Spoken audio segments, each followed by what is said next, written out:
Hello, my name is Louis Haskell.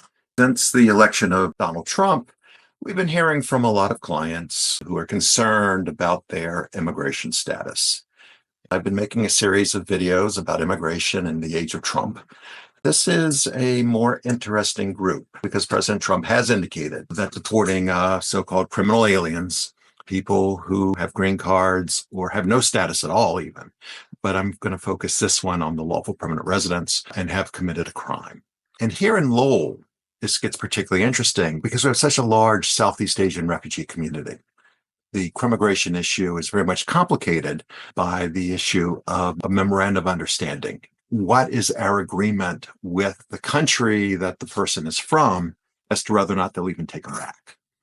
And so, for example, certain groups such as the Laos, such as the Vietnamese, have been, for the most part, in a pretty good place in that we don't have a memorandum of understanding of Laos at all. Our memorandum of understanding of Vietnam only applies to non-refugees, to people who've come here, say, on a tourist visa and now facing removal.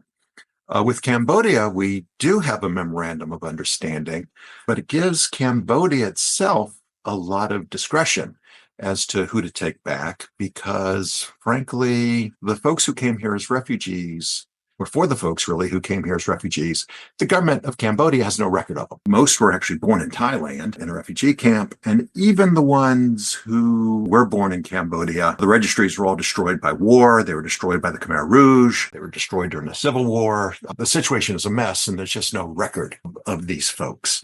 So Cambodia agreeing to take back people gets to decide who are its people.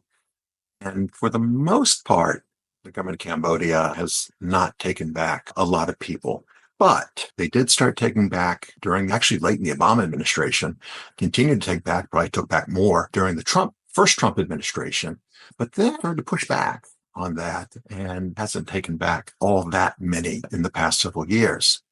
Vietnam, in spite of not having a memorandum of understanding with the United States, nevertheless took back some refugees during the first Trump administration. And then you look elsewhere in the world. We see situations like, for example, Venezuela does not have a memorandum of understanding, and yet apparently President Maduro has recently agreed to take some back.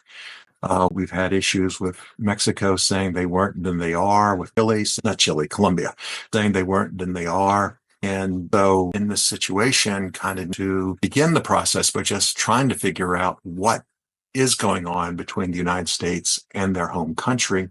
Now we have other weirdness. Apparently, we are flying folks to Guantanamo Bay. Apparently, El Salvador and I believe Honduras have offered, was it Guatemala is one of them, has offered to den people not from that country and like that. So it begins there. But this is important.